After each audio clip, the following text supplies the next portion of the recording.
Welcome to another edition of Money Talk with Melanie. I'm your business diva, Melanie Collette, broadcasting live from beautiful Cape May County, New Jersey. And it is actually, for once, a beautiful day here in Cape May County. At least it was today.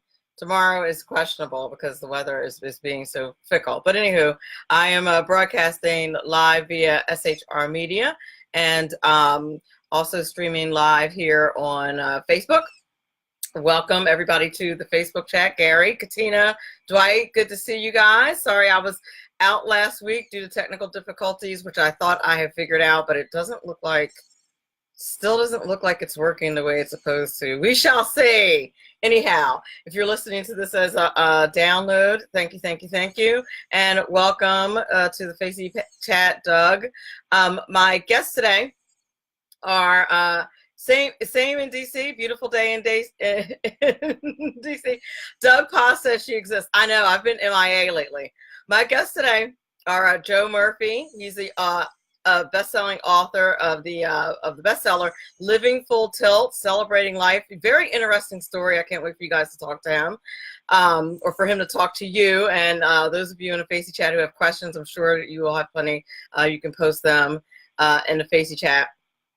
But I met him at the National Publicity Summit that I went to in New York City about a month ago. So I'm happy to have him on the show today. And then I also have Christy Mattoon, who's a best-selling author as well and a subconscious mind expert. And she's going to talk to us about positive thinking and basically ways to control your mind. I think it's going to be an interesting conversation in that, of course, hey, Richard Herschel Griffin in the Facey chat. In that, of course, I always look at things from a biblical perspective. And I just suspect some of the things that she's going to be talking about is like just rebranded Bible principles. At least whenever I see things like that, that's what I always think. I'm like, yeah, that sounds a lot like that scripture. Somebody else wrote it first. You know what I mean? So, I don't know. That's just what I always think. But a lot of times people haven't read it, so they don't, it sounds like brand new and really innovative. And I'm not knocking the guests or anything, but I'm just saying, like the creator of the mind, all these things, a lot of these things originate from there. That's all I'm saying. So I'm interested in sometimes though we need someone to come at us with a different approach and to say things a different way in order for it to click with us. So that is why I'm interested in what she has to say and how she has to say it. So Christy Mattoon is my guest for the second hour. Lisa Gerald's John Campbell, one of my sponsors, is in the Facey chat. How are you? If you are interested in one of these lovely mugs, one of my favorite mugs, says the Business Diva on it. You need your own show on Sackheads. You do, Richard Herschel Griffin. But Biz Social Personal Touch made this lovely mug for me as a gift, and you can get yours without the lipstick on the side. As a gift for me, and I absolutely love it. And if you want something like this, you can contact John Campbell in the Facey chat, and I will give you his information. Oh, wait a minute. He's going to post a link in the Facey chat as well, where you can get yourself a mug. And if you are listening to this via download, and you can get all kinds of other promotional gifts to reach out to your business leads and things like that as well. You can also go on my Facebook page and get all kinds of information about Biz Social Personal Touch as well. Anywhere Money Talk with Melanie is moneytalkwithmelanie.com. You can get information about any of my sponsors, TaxMama.com, the one and only Eva Rosenberg, who I'm sure is probably relaxing on some island somewhere after the busy tax season, or of course Robert Houston from creditrepair.biz, who does all kinds of wonderful things for not only business credit but your personal credit as well. I figured as long as I was talking sponsors, I just get them all in there. And I really do appreciate all of their support. I just people pay money to sponsor my show. It is a wonderful, beautiful thing, and I do indeed appreciate their support. Got to talk some business news. Got to talk tariffs for just a second. President Trump is playing hardball with the tariff situation. The Chinese negotiators are on their way back to China as we speak. There has been no deal. I guess they didn't read the Art of the Deal Chinese version, Chinese translation. They did not know that he was not going to be, that as President Trump said, you're not dealing with the Obama administration anymore. I don't know what you all were thinking, but apparently they tried to change the game at the last minute, and President Trump wasn't having it. So that's what happened, and the negotiators are on a plane back to China. So, and he put the paperwork in to raise the tariffs, I think on some $200 billion worth of goods, to 25%. Hey, Ron Edwards, the one and only Ron Edwards, brand new Ron Edwards notebook coming your way during the next commercial break, by the way. Looking forward to that. Yeah, so, but he's giving them some time to pull themselves together. So maybe they're going to pull themselves together. Maybe there will be a full-fledged tariff war. I think they're going to pull it together. I think something's going to happen, and they're going to pull it together, and it's going to be good for everybody. I think what needs to happen, China's not like the U.S. Like, they don't have all kinds of, choices and transparency with their government. Doesn't quite work that way in China. So, because they're a communist country, so it doesn't work that way. So, their president needs to come out looking good. So there has to be some kind of shenanigans as far as they're concerned. So I think that's probably where the issue is as far as President Xi is concerned. So I think that there needs to be some they need to do the proper propaganda before they go through with any deal where they're going to lose. They're dealing with President Trump. They're not going to win this one. You're just not. So, right, exactly, Doug. They need to save face because they're not going to win. Their economy is not nearly as strong as ours. It's not nearly as large as ours, and they're in a whole lot of debt. And for someone for the United States to say China's in a whole lot of debt and we're in a whole lot of debt, China's in a whole lot of debt. And we're in a whole lot of debt, but not near as much as China is. So, we're just in a much stronger position. They can make things uncomfortable as far as, dealing our relationship with, North Korea and things like that. But from an economic perspective, not so much. They're not holding a very strong hand. So, and what I'll say, and Uber went public today, and not a very strong showing. So that's going to be interesting to see as well. That's the other kind of big thing that happened. Katina Person in the Facey chat said, did he tell them they were not dealing with the Obama administration? Yeah, he said something to the effect of, they're not dealing with the Obama administration or Sleepy Joe's administration. Are you surprised by this? He didn't, he was like, President Xi is my boy and all, but this is not how we do things. You don't change the game in the last minute. Yeah, he said something like that. And that's the kind of stuff that he's got to not do. Like you can't do that. Like we have to make him look. We're gonna have to make the president of China look good in the process somehow, or China's gonna have to figure out a way to do that. But we're not going to be able to glue. Katina said, I love, that's the exact kind of shade that Katina does love.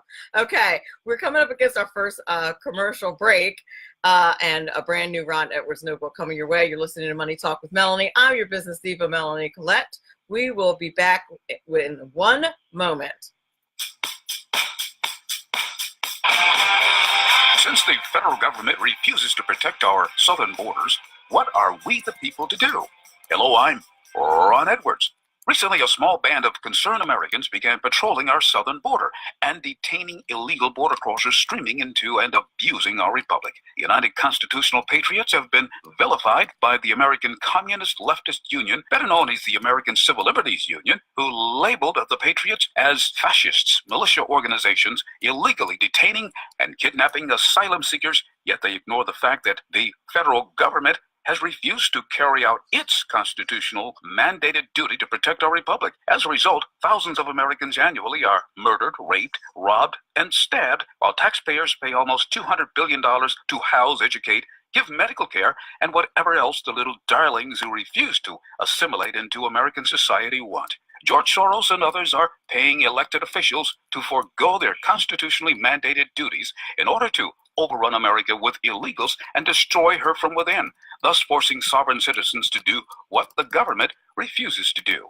I'm Ron Edwards. Join me Fridays at 4 p.m. Eastern, 1 p.m. Pacific on AmericaMatters.us, Saturdays at 6 p.m. Mountain on KYAH AM 540 in Delta, Utah, and 12 a.m. Sundays on Talk America Radio Network. Sponsored by the Tri-County Liberty Coalition. Right now, you can get the credit you deserve. Just visit MrCreditRepair.biz. Let their expert credit repair specialist remove late payments, charge-offs, collections, even old bankruptcies fast and easy. That's MrCreditRepair.biz. Why go anyplace else? Increase your credit score today. At Mr. Credit, you always get a quality service, all at our everyday discounted price. Stop getting turned down for cars, credit cards, or even new homes. Visit MrCreditRepair.biz today. That's MrCreditRepair.biz. Your credit repair is our #1 priority. Making a living can be tough these days with so many jobs going overseas. If you love numbers and puzzles and want job security, you can become a tax specialist with an amazing 6-month tax course from Tax Mama. Operate your own tax practice locally or anywhere in the world where there are American taxpayers. It's a great way to write off your trips to visit family for months at a time. Everything you need to pass the IRS 3 special enrollment examinations is included in this course. Visit irsexams.school. And if you need more than 6 months, that's okay. Take your time. You're in the course until you pass the exams or until you unsubscribe and reject Tax Mama's emails.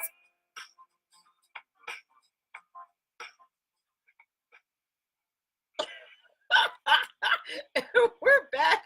You're listening to Money Talk with Melanie. I'm your business diva, Melanie Collette.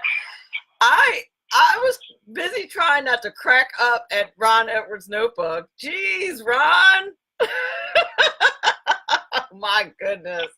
He's just so, oh man. He's amazing. If you didn't hear that, like, you need to go back and listen to that notebook. His most recent one on illegal. And he just doesn't pull any punches at all, like ever. Doesn't do politically correct. Just doesn't. And it just cracks me up every time. And by the way, I can always trust Ron to, not do anything naughty on his notebooks or anything like that. So the first time you guys are listening to it is the first time I'm listening to it, because I kind of like to have that authentic reaction for those of you who are watching it on via Facebook Live. So it's always the first time that I'm listening to it. And that was another really good one. But I almost fell out laughing because it was just really funny. I thought it was funny anyway. Anyhow, my guest for the first hour is Joe Murphy. He's a best-selling author. The name of his most recent book is Living Full Tilt, Celebrating Life. Now, you may be asking yourself, why does Melanie have a guest on talking about celebrating life with the Business and Money Show? Well, you are about to find out once you meet the wonderful Joe Murphy, who, like I said, I met at the National Publicity Summit in Manhattan about a month ago. And without further, instead of me doing your bio, Joe, I thought it would be a good idea if you just did a similar pitch to what you did with me in Manhattan, and then I think my audience will understand why I had you on the show. Well, thank you, Melanie. It's a pleasure to be here with your audience, and I appreciate this opportunity. The reason we got along is that my talk, what my book, Living Full Tilt, Celebrate Life, is about, is acknowledging and utilizing our choice to make the best of whatever situation we're facing. Whatever we're in, whatever we're doing in life, whatever is facing us and coming our way, we see it. Maybe it's a dark tunnel, maybe it's a train coming right at us. We can choose to see ourselves as a victim and get hit, or we can choose to see life giving us an opportunity to make the best of it and to find the value there. There's something life has given us to learn so that we can add and enhance our lives. This is not always easy to understand, but it's always within our power. And our power is what Money Talk with Melanie is all about. Indeed it is. And so I always think that every now and then that we need to talk about the part of entrepreneurship that drives us, the part of entrepreneurship that makes it most difficult, in my opinion, and that's this part. That's the life part to me. At least that's my experience. That makes it most difficult in accomplishing our goals. It's how we approach life, how we feel about life. And that's why I thought it would be a good idea to have you on the show. And that it may seem strange at first, but when you think about it, and anybody who's ever run their own business or tried to accomplish a big goal knows that when it comes down to it, it really is your perspective on life that will help you in accomplishing that goal. Yes. It's your organization. Yes, it's your discipline. Yes, it's your support system. Yes, it's all of those things. But ultimately, it's your outlook on life that really, in my opinion, does it. And whether you're appreciative of it or not, and that kind of thing. So tell us how you got from point A to point B, and what made you decide to write the book and all of that kind of stuff, because that's what we talked about at the summit. Well, Melanie, my career has been about looking at society, finding challenges that people were facing, finding one that resonated with me, creating the solution, and taking it to the marketplace. After the last company I created, after it failed, I had to pay my bills. I had to take care of my family. So I took a position temporarily driving with Lyft driver, and I discovered I loved driving with Lyft. I loved to drive, and I loved meeting, talking with people, and sharing insights and listening to people share their experiences and what they were worried about, what train was about to knock them off their track, and then sharing with them an insight on how to best handle that. And made my day. I love the fact that that's the part of the job that you love, and I think everybody kind of varies with what they want in their Lyft driver or in their Uber driver. And I think it depends on your mood too. Like sometimes you really want to chat up your Uber driver or your Lyft driver and talk about, all the philosophical things about life, and then sometimes you just want peace and quiet. And I'm sure that's been your experience too as a driver, right? Oh yes, I've given over 8,000 rides in my time. Wow! And I have probably about 10% of my passengers do not want to talk, and I respect that. We have a quiet ride where they do their telephone calls, where they're on their computer, or maybe they're just thinking ahead, thinking about their day. But whatever the passenger wants is my chief goal is giving them the safe ride that they're looking for and they expect, but also giving them the time to reflect and do what they need to do. And those that are open to it, receptive to sharing what has them worried, or what is their biggest obstacle at the moment, sharing that, and then listening to an insight, whether it's a closely guarded secret passed down through the ages, or it's the latest finding insight about the power within us. People often tell me when they get out, they say, "Well, Joe, this was what I needed right now, because this shows me what to do." I've been called the car counselor. So you discovered through driving Lyft that you actually had a gift. Oh, I love this. We're all in this game together. That is very true. Now, what was your business before you started driving for Lyft? You said you had a business that failed. What was that business? Well, this is kind of like a few weeks back. You had a money talk moment talking about life insurance for stay-at-home parents. Yes. I was in the life insurance business, and I quickly realized that a lot of families could not afford all the insurance security they wanted for their family. So I asked the question, what can I do? Because I've learned that the questions we ask get answered. So I asked, what can I do? And I had a vision of a better way. And I created a whole new platform where every family in this country could have be able to have all the insurance security they wanted, no money out of their pocket, ever. And because I was in insurance, and I know the insurance is highly regulated, I worked with the Department of Insurance for 2 years to get their approval, because I wasn't doing anything new, but the different pieces that I put together had never been put together like I did. So I created a whole new platform. I created an association called the Family Resource Network. I created a network marketing company, and I had my life insurance agency. And we work with members only, but anybody can be a member. And a member could take whatever we sold. We gave them a credit line, but we could never send them a bill. So families came in and said, "Joe, I want $100,000 in life insurance." Or we had some doctors and lawyers come and say, "I need $5 million of life insurance for my family." They would apply for the insurance with one of the companies we represented. We would get that policy for them in their name, deliver it to them, and we paid the premiums.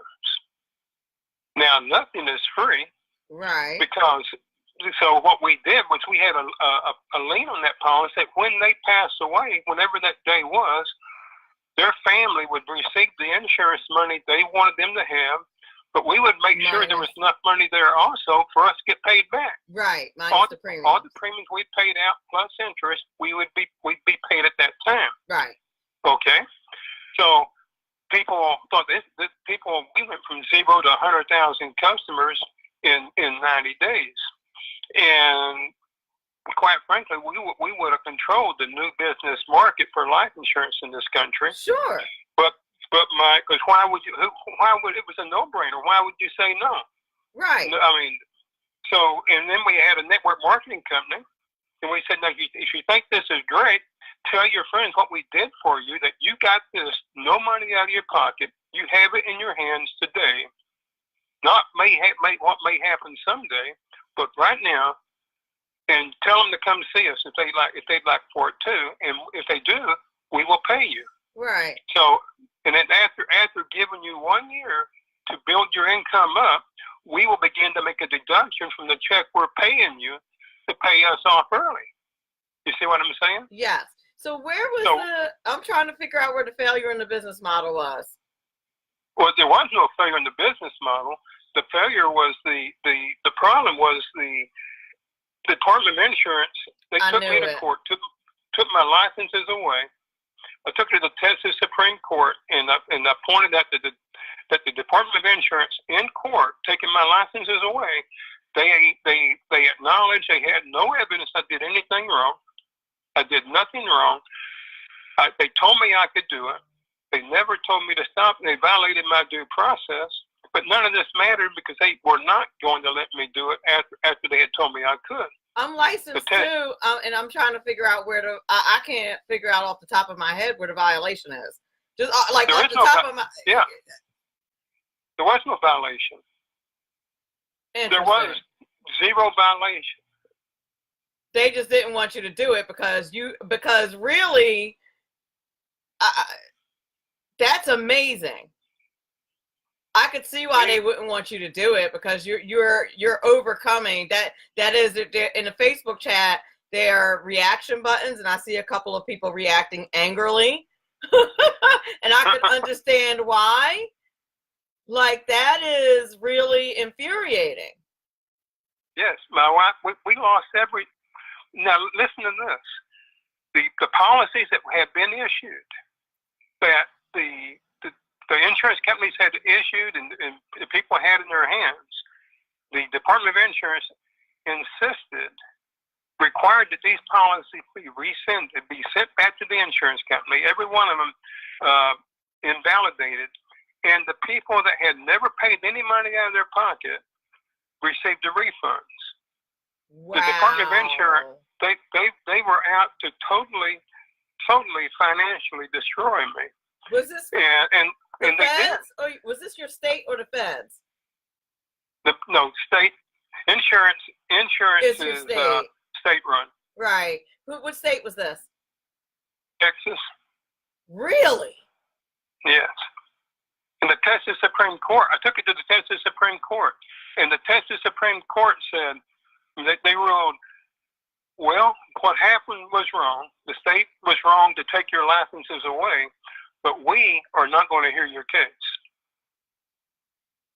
We are going to let it stand. Wow. So the ruling of the lower court stood.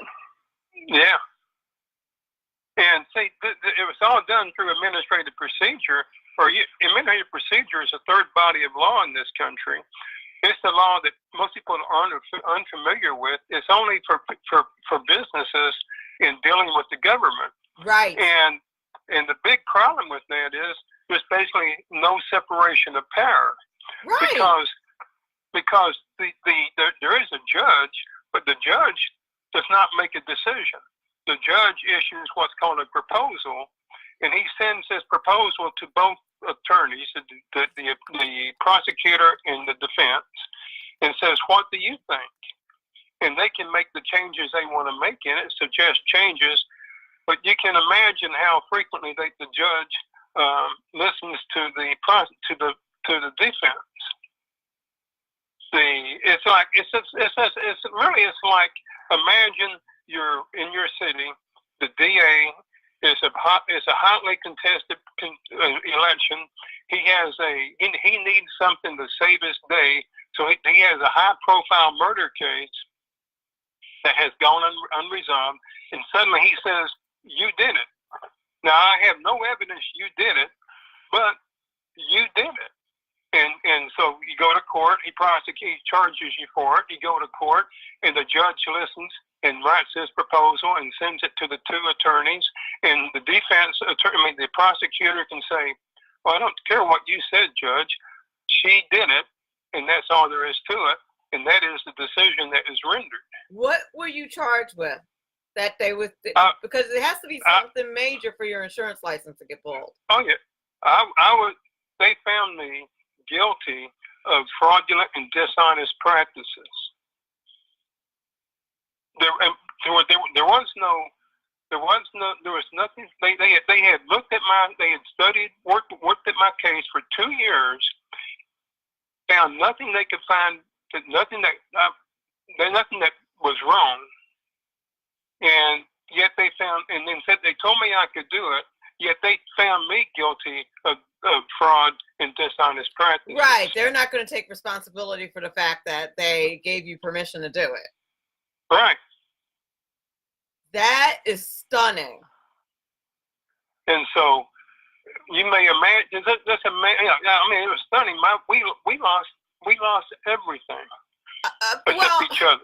I'm just thinking of all the crap that you go through. Anybody who's got their license knows all the crap that you go through, especially in that particular area, the financial area, before you get your license.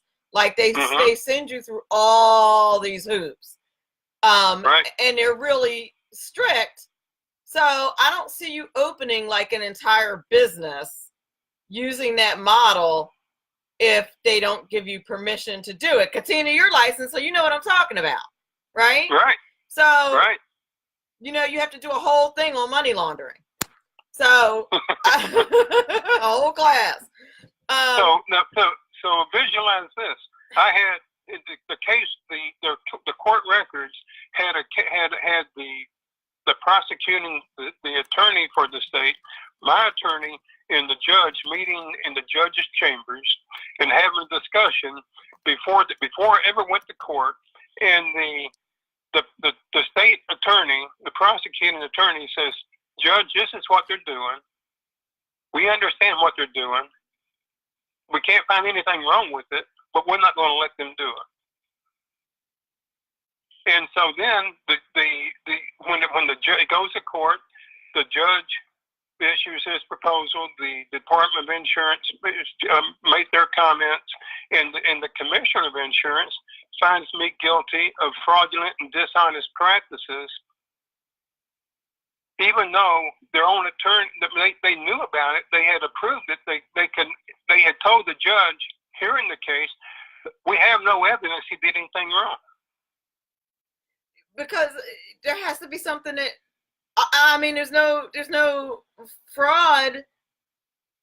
There's no fraud that I can think of. Right. And Richard in the Facey chat said, it's real simple. You were threatening the big boys. That's the first thing that popped in my head was what person on what agency that's politically connected in Texas whose business you were threatening.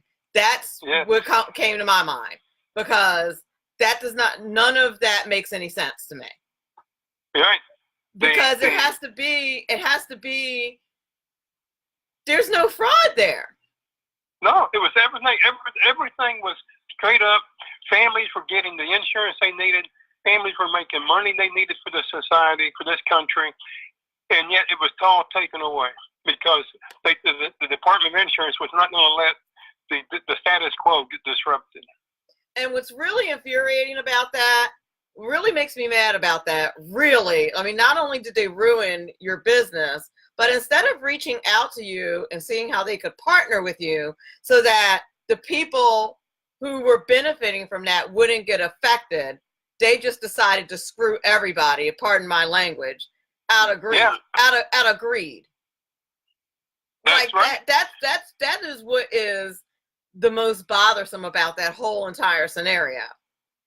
Right. I mean, the untold, uncountable people, families that could have had insurance and making money, more and more, all the money they needed for this country, for the lifestyle they wanted. All of that was in place. All of it was ready to go. Plus, on top of that, we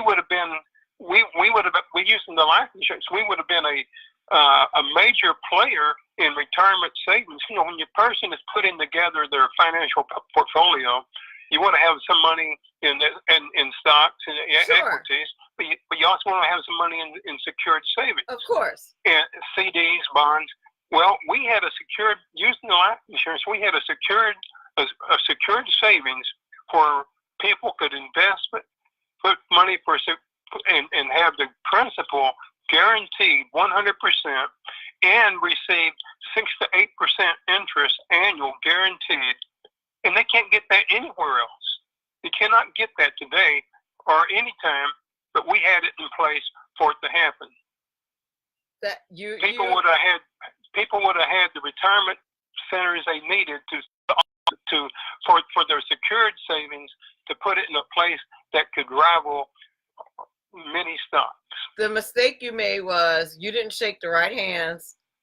You didn't got. I mean, really. I mean, you know, I'm somebody who's involved in politics, and you know, you didn't shake the right hands. You didn't get the right people's permission before you decided to do that. Well, because you thought it was America, and that you know you could just like start businesses like that, and it would be cool. And for the most part, that's true. For the most part, that's true. Except in certain areas, in certain businesses. Like I would think anything medical and insurance and banking is probably off limits. Unfortunately. But I will say this too, Melanie. All in all, I see it as this is kind of one of those things where we have the power. I was saying earlier, we have the power to see, is this train going to, am I a victim or what gift was here for me? And I, at first, all I could see was being a victim. I felt betrayed. I felt angry. I was just mad and hurt. I had all kinds of mixed negative emotions. But I came to realize that it was a gift for me in this, because what was greater was really my book that I have written about the 3 living full tilt, celebrate life, how to make the best of whatever life has thrown at you, wherever you're at, whatever you're facing, how to make the best of it. And it's all about love and forgiveness. Let go of the past. Forgiveness is a gift we give ourselves. We cannot engage fully in this moment if we have not let go of things that happened in the past. Because if we haven't forgiven and let go, our parts of our mind and heart is still stuck there, and we can't, which means we can't fully engage, be it play at our strength today, here and now. That's very true. So this, as hard as it was for me to understand, this what I created next is this book and this. I'm creating an online community where we work together, we share our experiences together, we grow together. This is what we can do with what life gives us. It's kind of like what I think of as a pop quiz. Life gives me a little pop quiz to see how I'm going to react, and reacting is almost always negative, if for no other reason I wasn't expecting that intrusion. Or am I going to respond and ask myself, what's the best thing for me to do now? Find the gift. Find the gift. There's always a gift. What's the best thing for me to do now? Right. Does that make sense? It does make sense. It makes a lot of sense. And so after the case was final and you decided what you were going to do now, what did you decide to do? Well, I decided to. I had to drive with Lyft to pay bills, and then having my book. First, I was going to start writing. The book was going to be about the law of attraction, about how to attract to you what you want in life. But then, as my conversations with my passengers, and we had many, I've had over like 4,000 deep conversations during this time. I learned that the most important thing we can do, and what people need to do first, is learn to love themselves. Let me give you an example. Think back to visualize back to when you were born. When you were born, and the doctor, the nurse, handed you to your mother after she had just given birth to you. Okay, I can visualize her radiating joy and love and pride. That's my baby. Can you visualize that? I don't know how happy she was about that. I'm kidding. Okay. Well, what I'm saying to you, Melanie, is that, and what I say to my passengers is that's how our Creator looks at us every moment. That's good stuff. Every moment, we are loved more than we can understand, more than we can comprehend. We are loved. But the problem is, if we have let something disrupt our feeling of love for ourselves, we have effectively tied a knot in that love coming to us. Because if we don't feel love, we can't receive love. Does that see what I'm saying? It does. It certainly does. Okay. And a lot of times we let how other people treat us or, outside things that happen, we let it be a reflection on us, and it's really a reflection on the other person. Right, absolutely. We take things personal that aren't personal, because personal means ownership. If I didn't say it, do it, or think it, it may be about me, right? But it's not personal to me because it's personal to the person that did. Exactly. And if I take it personal, then I am making myself a victim. I'm giving them my power. That's exactly true. And it takes a long time to get to that point. And it is a very healing thing, because when stuff goes wrong or when people don't treat us well, we tend to go over in our minds and think, what is it that we could have done differently to make things turn out differently, to make that person treat us better, or to make people do right? What could I have done differently to make that person do right? When the answer is nothing. Absolutely.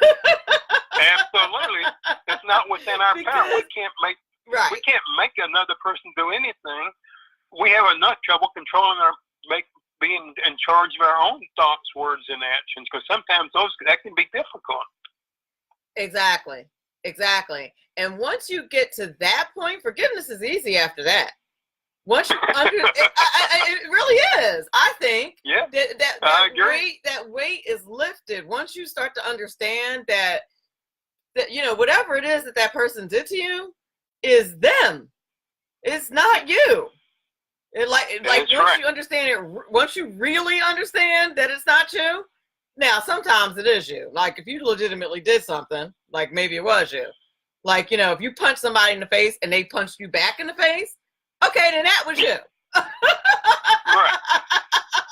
But you know what I'm saying. But if somebody is, mean to you, and you didn't do anything, or in your case where you obeyed the laws and you did everything that you were supposed to do, and it just didn't work out the way it was supposed to, you can't sit around and beat yourself up about that.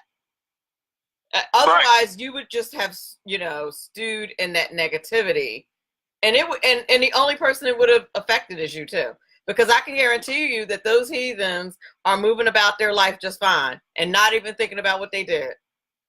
Mm-hmm. Right. Moved on. They moved on. Exactly. You're familiar with Jack Campbell, Jack Canfield, author of Chicken Soup for the Soul? Yes, of course. Okay. So about a dozen years ago, my wife and I had gone to see him in Dallas speaking, and so visualize a big auditorium. I mean, probably 1,000 people in there, and we're on these chairs sitting, and in the middle of the day, he's walking out in the crowd talking to us, and as about 4 rows behind me, he stops turns to this young woman at the end. And he says, ask her, how are you doing? Are you glad you're here? And she's all bubbly, excited. Yes, I'm having a great time. I'm learning. This is so great. Thank you. And then he tore into her. He tore her up one side and down the other and put his heel on what was left. And then he said, well, what do you think now? And she was crying. And he said, there's only one thing for you to be thinking. That is, what's his problem? Do not take the baggage of my emotions. Just look at my words, code and this code the words themselves, and look and weigh them out.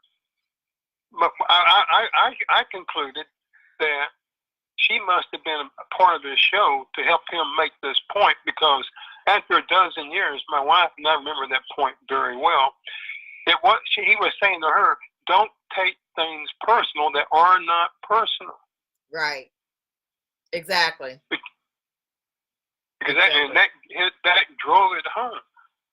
And for the most part, and this is the other thing, we don't want to believe that, because I think we view everything through our own personal lens, right? Our own personal set of values. Yeah. I know. That's like the real funny part, right? So we think everybody should think the way we think, because of course the way we think is a model of perfection. Right? Right. It's not, the way we think is not a compilation of our experiences and our upbringing and our values or anything like that. It's everybody else. But ours is perfection. No, but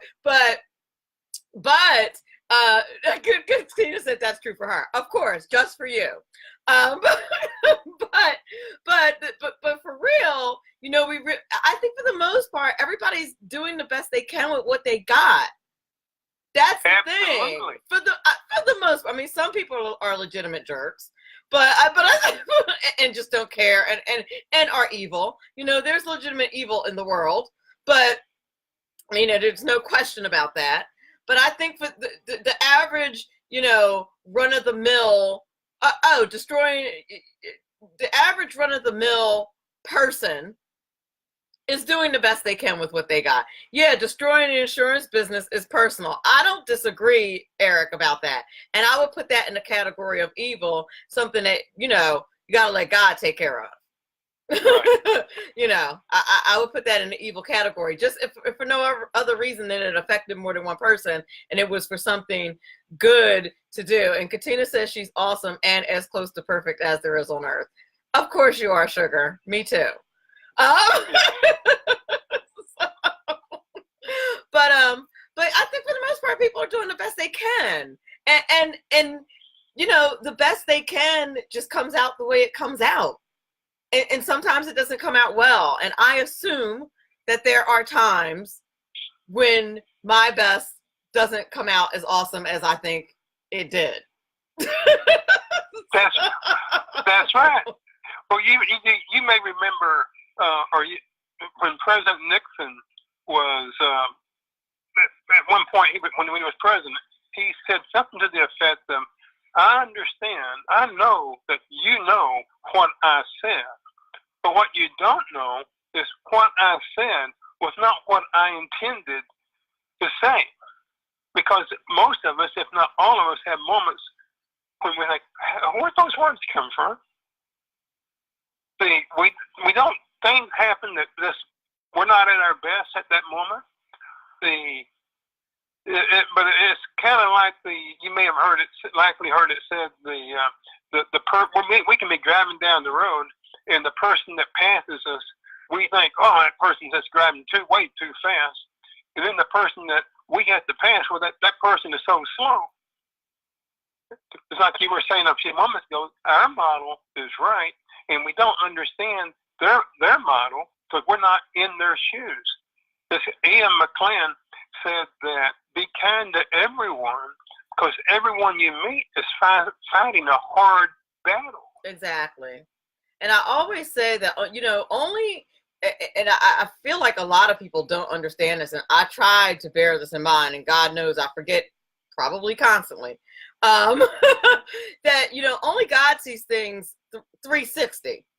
You know what I mean? Like we're only seeing like usually like the front of things. We only use 10% of our brains, for God's sake. So, we're only processing with the little bit of our brains that we use. We're only seeing a little bit of that person. And we're not seeing it from a 360-degree angle, and we're certainly not seeing it from within that person's heart. So as much as we want to, really decide that we know everything that's going on, we usually do not. We don't. You know what I mean? Like, we really honestly have no clue. So yes, absolutely. You got to really try hard to just back away and not do that. And Katina said it's scary and sad that they could go after him like that and the courts didn't make it right. I agree. It makes me angry. I'm angry about that situation too.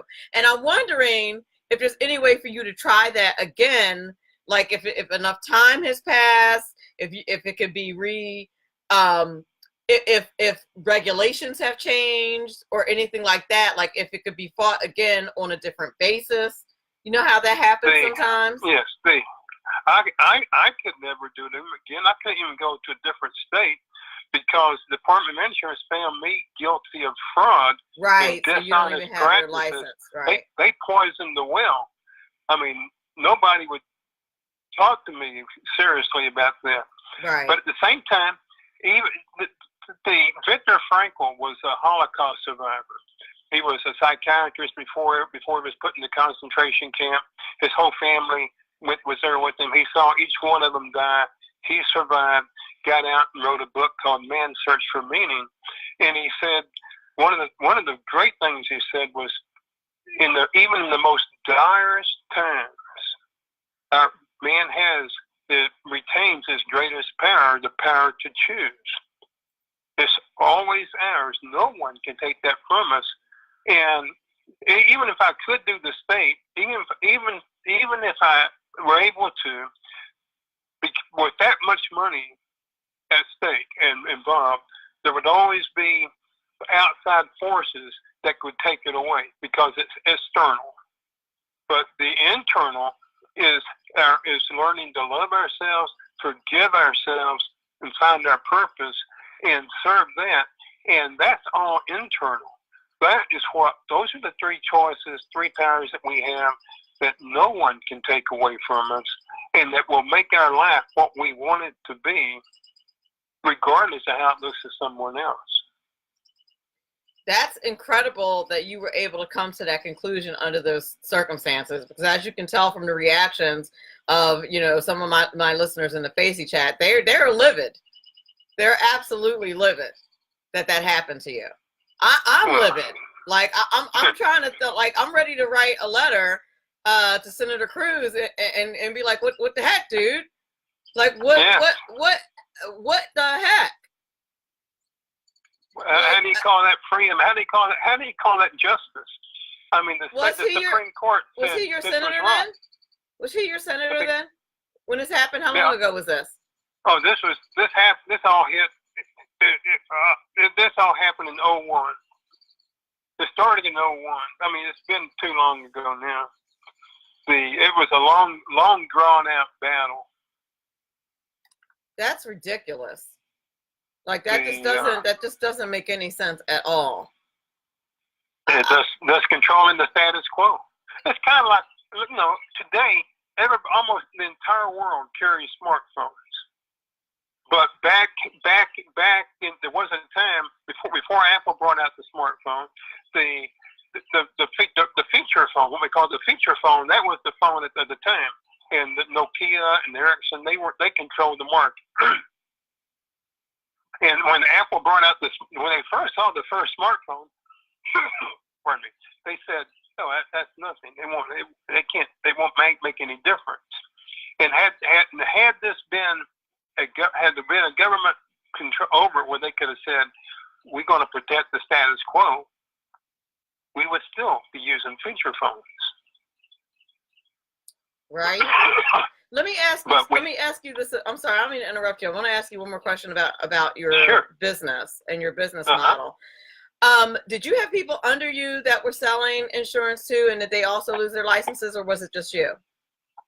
I'm the only one that lost my license. I had agents in 40. We had agents in 40 states because I wanted to include the insurance agents. One of my insurance company liaisons, district manager, said, "Joe, you don't need insurance agents for this." But I wanted everyone to raise the tide, raise the level, the boats for everyone. The insurance agents, let each insured have an agent that they could deal with first, face to face. And you can't have an agency unless you're licensed. I was trying to think of a business model where you could still do the business and not be licensed, but you do have to be licensed to even have an agency. Yeah, I was just remembering that. That is just, that's just super frustrating. Where can you get the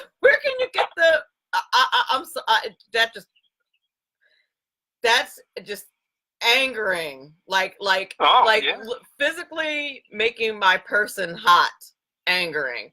Where can we buy the book so that we can learn how to not be super angry about this? Well, everybody in my Facey chat needs to pick up a copy because they are all super pissed right now, just like I am. This is fully detailed in my book, and it's also fully detailed how I learned to get over it, how I learned to see that every event is a gift. And my book is available on Amazon. Okay, good. And it's called Living Full Tilt, correct? I put a link to your website in the Facebook chat too, a couple times. I appreciate that. That is wonderful. Thank you so much for sharing your story with us. We really appreciate it. Well, Melanie, I am so grateful to be with you today and to have this opportunity to chat and to share, because it really is all about learning to love ourselves and to forgive, to find our purpose, serve our purpose, and be in the flow of love. I agree. And I really am glad that you shared the background with us, because it really shows how far you were able to come and how well your methods work, because it's clear to me, and I'm sure it's clear to the audience, that you really are truly at peace with the situation. So well, thank you, Melanie. no, so I think, you know, it's a good idea to pick up the book and read how you did it, because I'm ready to go key somebody's car for real. I'm mad. I would never do that, but I'm super mad right now. Well, Really it has been a pleasure. infuriating. It has been a pleasure talking to you, Mr. Murphy. I really appreciate you being on the show today. Just call me Joe. Thank Melanie, you, have Joe. a great day. Thank you. You have a great day. Thank you. Bye-bye now. Bye. That was Joe Murphy, the author of the Amazon bestseller, Living Full Tilt, Celebrate Life. And you can get that book on Amazon. You can also visit his website at livingfulltilt.com. Thank you guys for listening. My next guest is Christy Mattoon. She's a best-selling author who's in a subconscious mind expert. Similar topic, but it's on a totally different vibe. And we're going to talk about how to do that in business. We're going to take a quick break, and then we will be right back. I want to thank you all for listening. Hang on for my next guest. We'll be back in a couple of minutes. You're listening to Money Talk with Melanie. We'll be right back. Conservative media done right. You're listening to the SHR Media Network. Hey, this is Michael Wright. And I'm Shannon Wright. Join us for The Right Way with Shannon and Mike, Monday through Thursday from 7 to 9 a.m. right here on SHR Media. Why are they joining us? For fun things like sports, politics, Oh, maybe some news and entertainment? and all kinds of other things. Money and recipes and events? All kinds of stuff. Yeah, so join us Monday through Thursday, 7 to 9 a.m. here on shrmedia.com.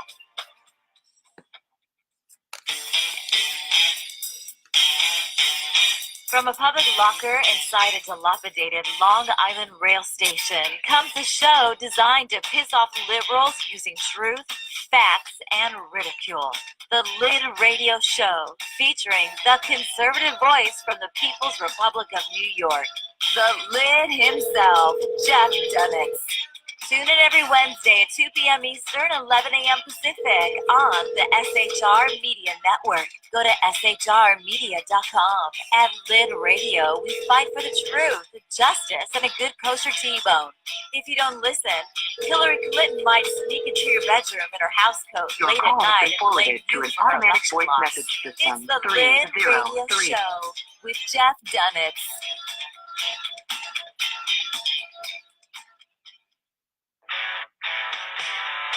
Hey girls, Carry Girl Gear is here. More and more women every day are concealed carrying, participating in competitive shooting, and getting firearms training.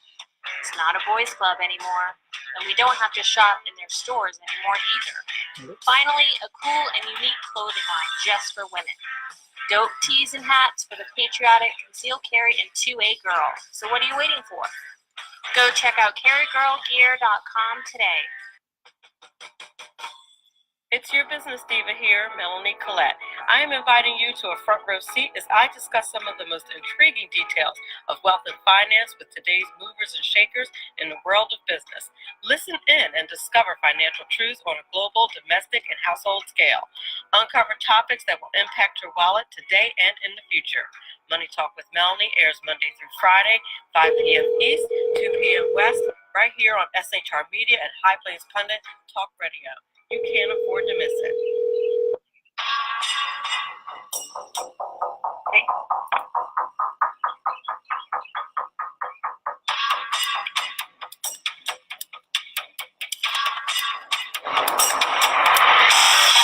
New show on the SHR Media Network, Sackheads Against Tyranny.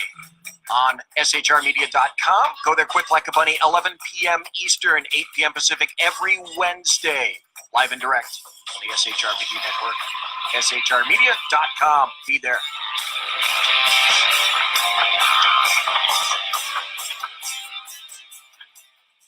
For 50 years, I've seen the American people blinded by corrupt politicians, a lapdog media, and deceptive Islam.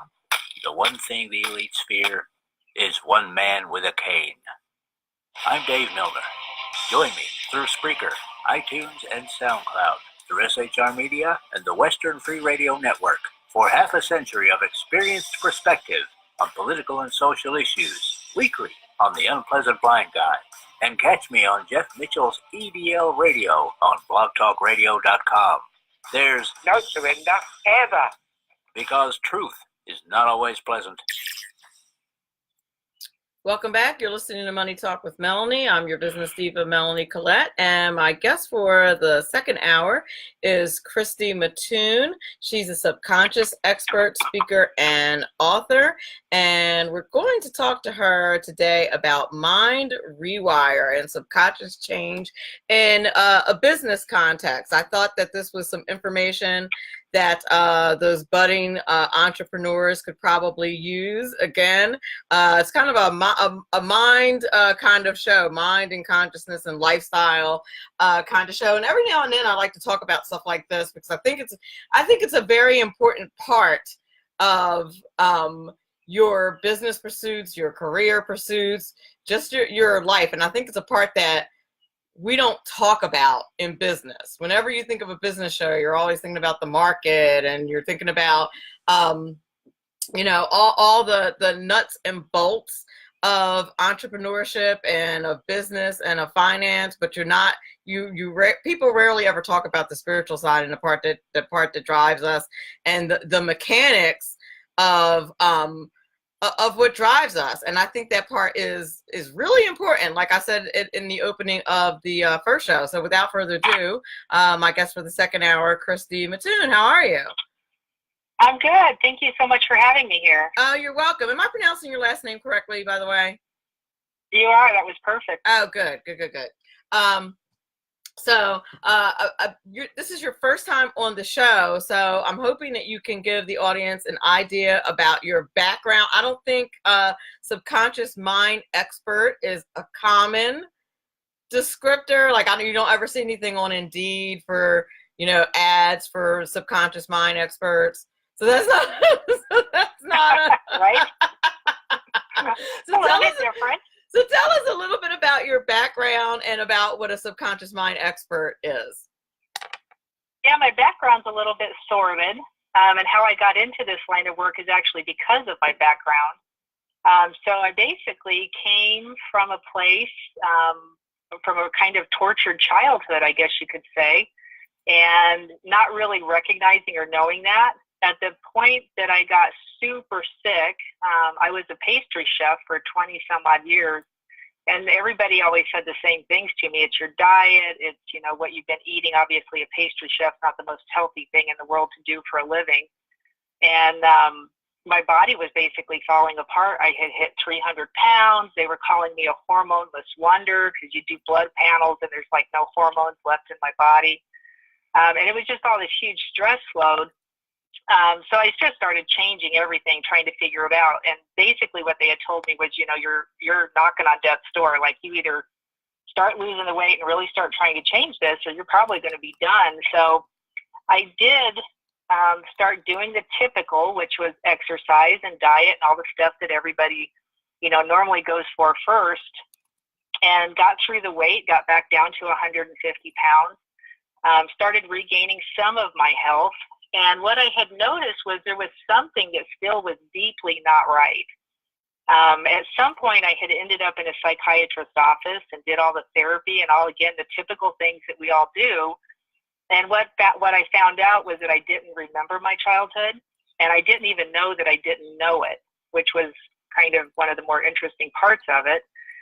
And in not knowing that I didn't know my childhood and all the things that had happened in our childhood, it was the chemicals and hormones that were left in my system. So all the cortisol, right, the stress hormones, all the fight and flight, the things that get locked into your system, I was still living under that as an adult. And when I finally recognized that and started changing that part of it, which is what equates to the subconscious mind, all of a sudden the disease processes started changing. The weight was already gone. My diet was under control. I was doing all the right things. It was the stuff that was locked in my subconscious that was keeping me sick. And when I recognized that, everything changed. Interesting. Now, I've heard that before, and I think it's anybody who's been through probably any kind of therapy or any kind of stressful childhood, whether they remember it or not, probably has heard similar diagnoses, if that makes sense. Yeah. Absolutely. And has had it explained to them that way. So yeah, and there are some people, especially, and this show is in a Christian context. In other words, I'm not afraid to say that that I believe in God. I'm not afraid to mention Christianity. There's a lot of people in the media who don't do that. I don't really understand why. I guess it's a turnoff to some people, or they think that you're trying to like baptize them through the internet. I don't know. I don't know. That's funny. Like, no, I'm just telling you what I'm into, not trying to baptize you through the, just telling you what my thing is. If it's your thing too, great. If not, I hope it will be someday. But I'm just telling you what my thing is. But I think that there are a lot of Christians who don't, like, there's this section of Christians, I should say, that don't think that that's a real thing. And I have a problem with that, to be honest, because I think it is. Well, and I do too. Yeah, I do too, honestly, because I was born in a Christian home. My granddaddy was actually a preacher. And I tell these stories all the time. It's just the same old, same old. And we were beat over the head with the Bible. So my understanding of it was not a good thing, right? I mean, it was like, yeah, again, you're kind of a tortured soul at that point because you're afraid to do anything. And I think that was part of the stress load. Coming out the other side of it was recognizing that what God is to me isn't necessarily what's written in that book. Coming out on the other side of it for me, and I love the stories. I mean, we were, brought up with all these things, and the idea of the cross is, such a beautiful thing. But there was a component to it that just didn't make sense. And the component that I understand now is that the physical body was made a certain way and it works a certain way. And whether you're a Christian or not, that still works for you. That physical body is yours. It was yours to take care of. It's yours to do with as you will. And when you understand how it works, the chemicals, the hormones, the idea of the subconscious mind, even the God aspect of it, it's interesting how you can line all of that back up and totally change who you are and who you think you are based on what happened in your past. I don't think that that's necessarily against what's in the Bible. I would argue that's aligned with what's in the Bible. But now, I believe so. I believe so now too. But when I was figuring that out, it didn't make sense to me. Oh, okay. And now, what I would argue is that there are a lot of people out there that don't teach it correctly. That would make you think that that it doesn't align with what's in the Bible. I would argue that. Yeah. I would agree with that there are people who do, and if you don't read it for yourself, it's very easy to get to get misled, and it's unfortunate that people will use the Bible that way to like really mess people up and turn people against God. Which is and I think that happens with a lot of everything. Yeah. And if you're talking about the subconscious part of it, what we're really talking about, the subconscious itself is just a concept. And I just actually did a YouTube video on this. It's not even a real thing. Oh, wow. They made up the idea of the subconscious mind. I don't even know, it was back in the 40s or 50s, and it was psychiatrists, trying to figure out a way that they could talk about the idea that your brain stores information. Right. If you go and you can look all over at maps of the brain, and you will not find one that has a label anywhere on it that says subconscious.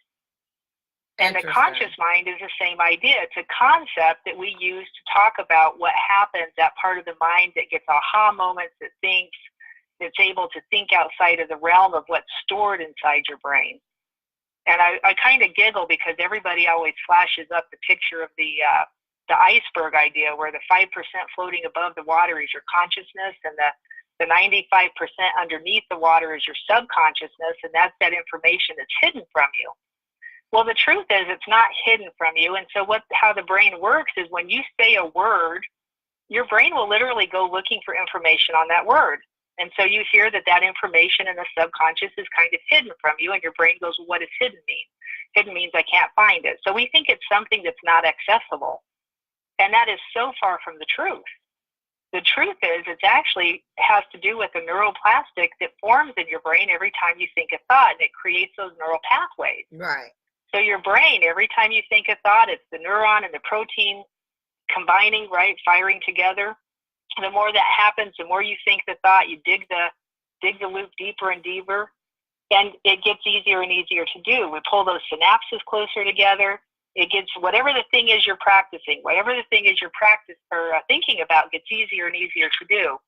And so the concept of the subconscious, the way we think about it's not even real.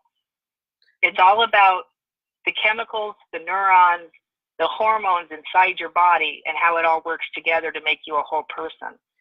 And this is the same totally concept alterable. behind how you break bad habits, right? And how you change your mindset.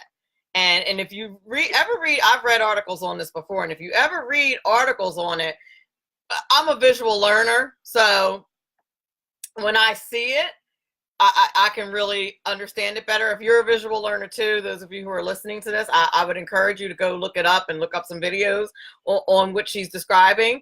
But it makes a whole lot of sense when you see the visual version of that.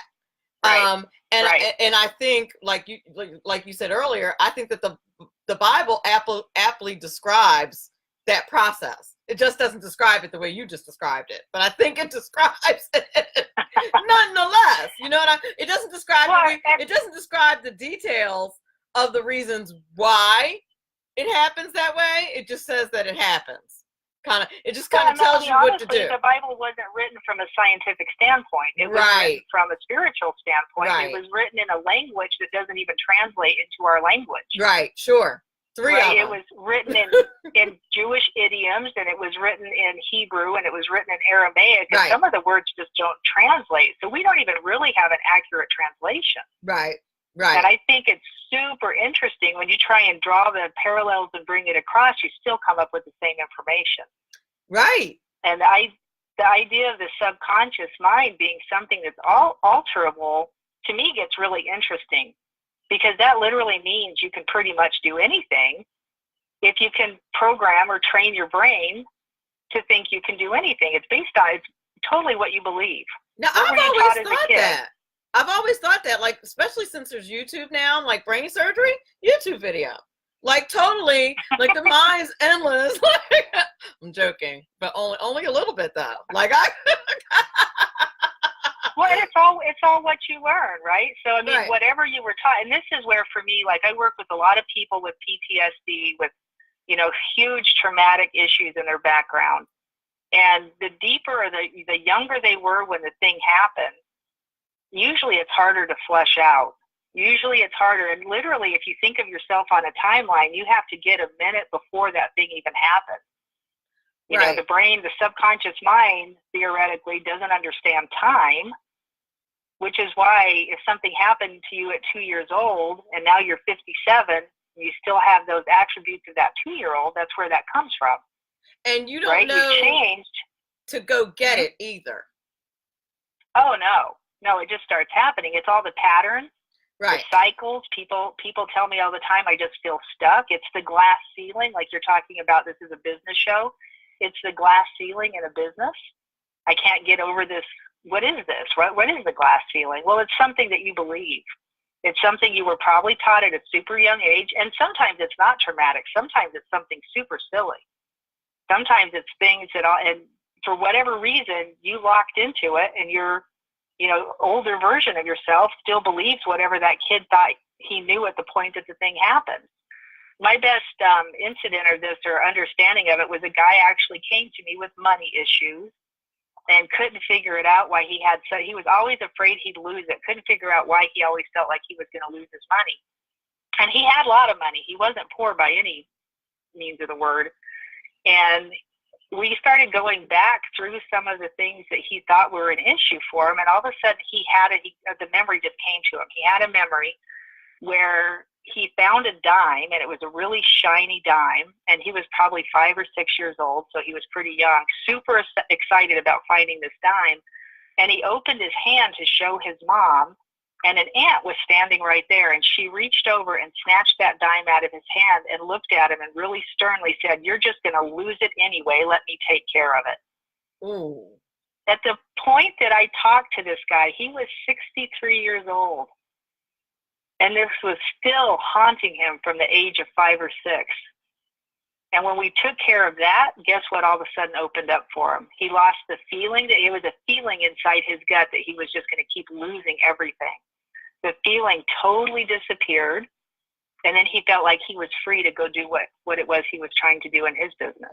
And I think that what people don't understand about what you're describing, about the, when you go through some kind of trauma, or even if it's just a sudden extreme feeling, I think the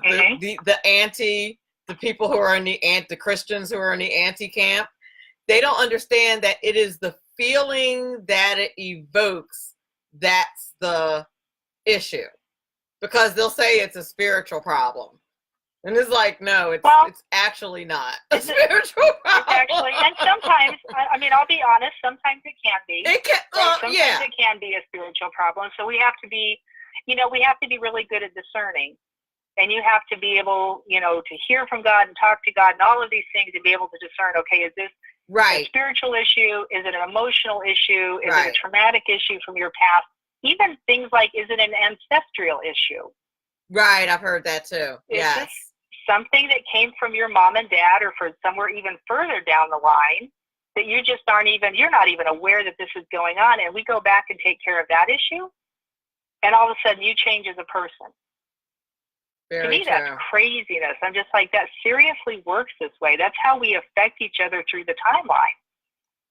And when you take care of all those issues, and all of a sudden you just feel like you're free to do what you need to do, it's really interesting. And it can be a spiritual issue, but it also can be, and we just call this an emotional issue. On the level of what I was just now talking about with that man, this is an emotional issue. And it certainly had to be very emotional. And I'll bet, any amount of money that had his mother had any clue that it would affect him that way, she would have never done that. Like in a zillion years. Right. It goes to what I was talking about in the first hour, which of course you weren't here for, but I had said at one point that we all kind of, we're all kind of here doing the best we can with what we got. Who knows what her parents did to her. Or who knows what happened to them as children. Right. Right. Because that remnant gets locked in our bodies too. We get the stress load from whatever they went through. Exactly. Let me tell you, spending some time with my grandmother for a couple of weeks was eye-opening as far as my relationship with my own mother. Oh, wow. Absolutely. It's interesting, isn't it? Like the things you don't know, and the reason you feel the way you do about something may not even be your issue. It might be somebody else's issue. Never mind. That is not on you. Right? Yeah. Not even your issue. Not even your. And when people realize that, sometimes it goes away immediately. Absolutely. Sometimes there's still work to be done. But you have to be open to.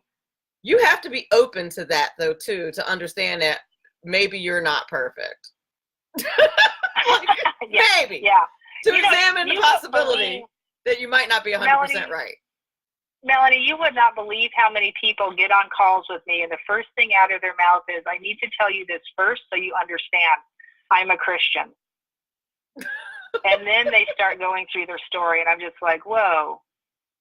Like, why is that such an issue? Well, but for some reason it is. Well, I think,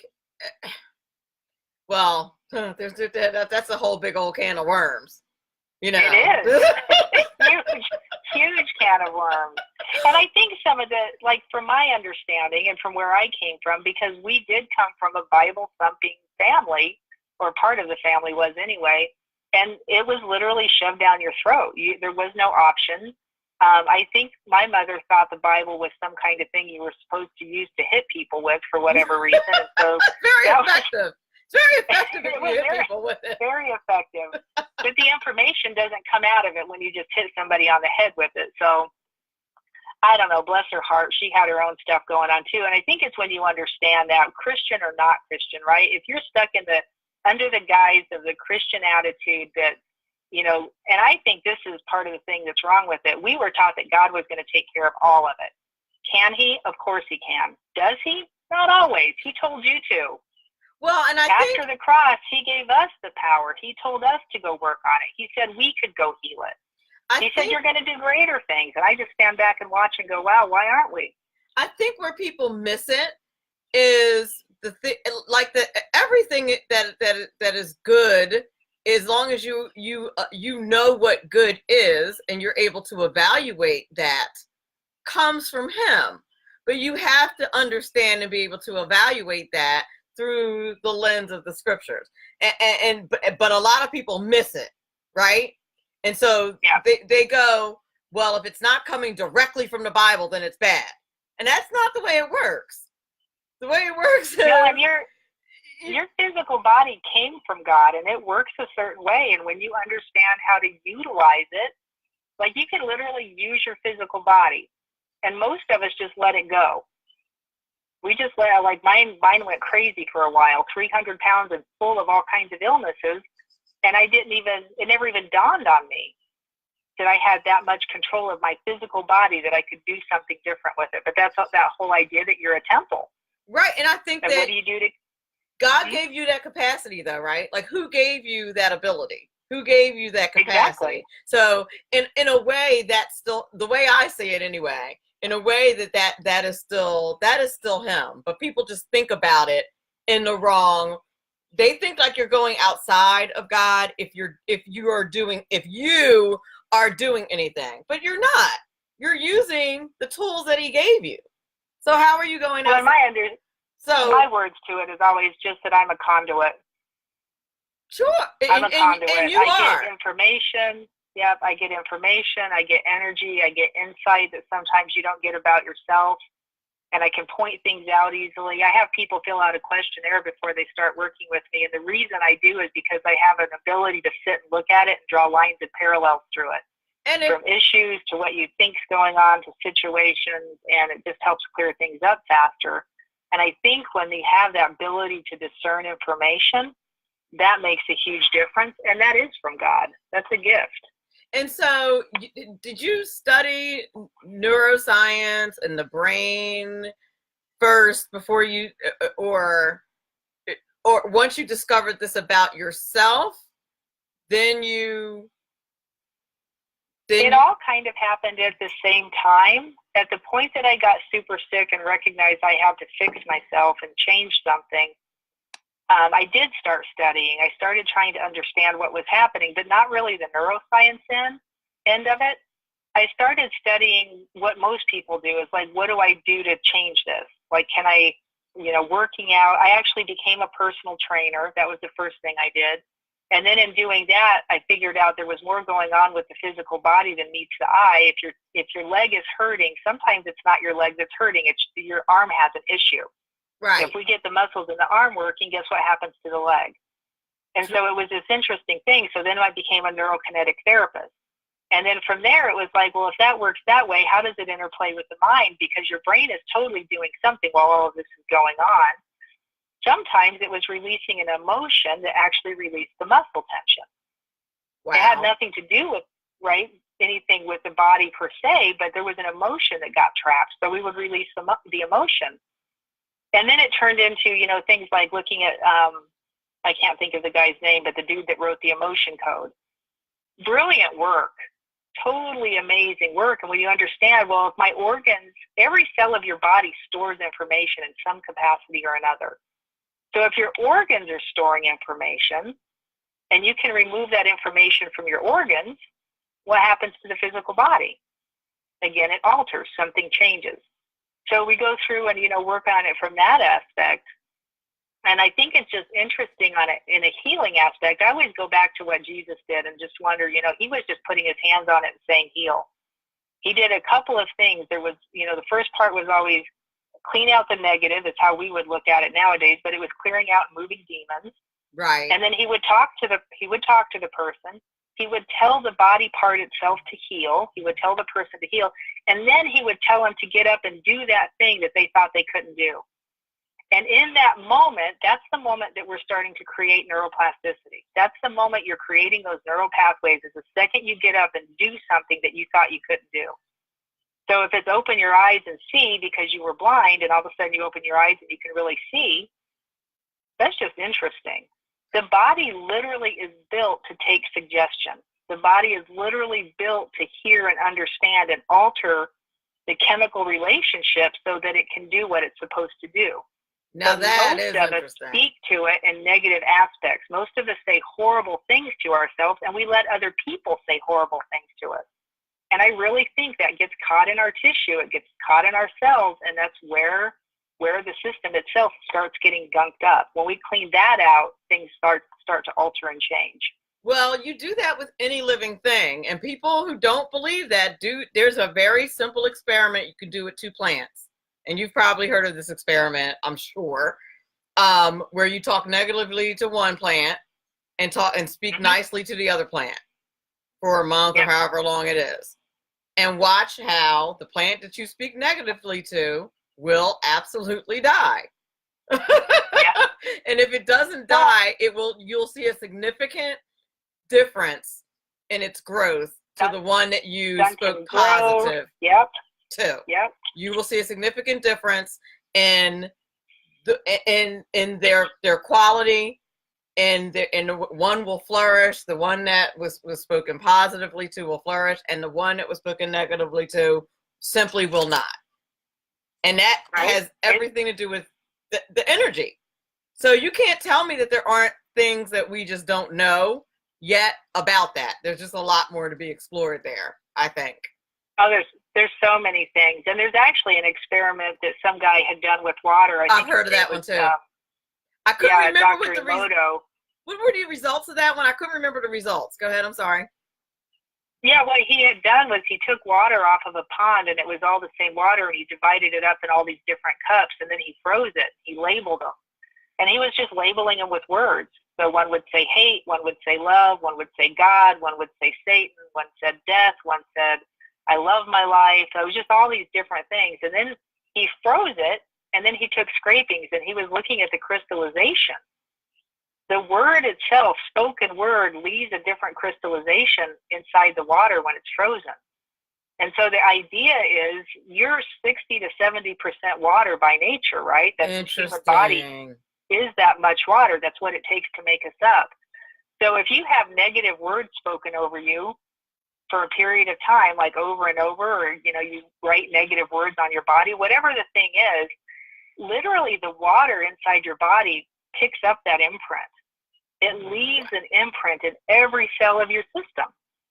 And then we wonder why, the organs failed, this happened, that happened, all these things start going wrong. And there's more to it than just this. Like, obviously, our food supply is tainted, and there's all kinds of other things going on, too. But if you can rectify that part in your cells, and I call it, God said it first, right? Speak words of life. Yep. Speak words of life over yourself. And so what I do with people, part of the treatment that I do is I take them all the way back to conception. When they're brand new, the energy is totally clear, and it's a brand new field. And as you're popping into creation, just through a visualization, we're speaking words of life over yourself instead of whatever you've ended up with over the last number of years that you've been alive. And we're just inputting new information into the system. And when you do that and lock it in there, the people who truly get it will walk away a totally different person. And even the words that we speak to ourselves.